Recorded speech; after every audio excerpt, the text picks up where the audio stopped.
commencer déjà par Achraf Hakimi.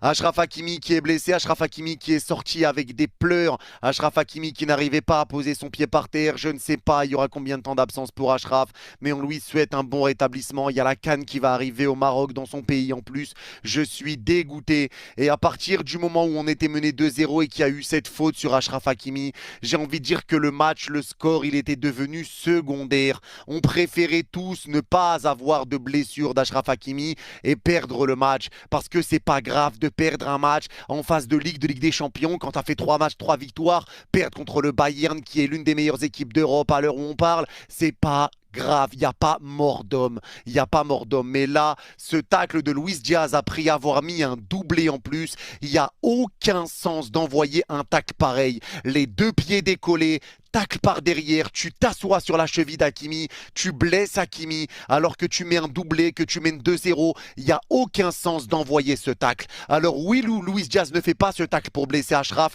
mais quand même, il faut être sacrément con pour envoyer un tacle pareil. Là, il faut parler, il faut dire la vérité, il faut être quand même sacrément con pour envoyer un tacle par derrière, les deux pieds décollés. Il faut être con pour faire ça. Il faut être con et maintenant Hakimi est blessé. On verra combien de temps d'indisponibilité, mais ça me dégoûte, je suis écœuré, ces larmes nous ont éteints. C'est un drame. Et juste avant, en plus, Tata Dembélé qui sort sur blessure aussi. Dembélé qui commence le match, 23 minutes de jeu. Ils sont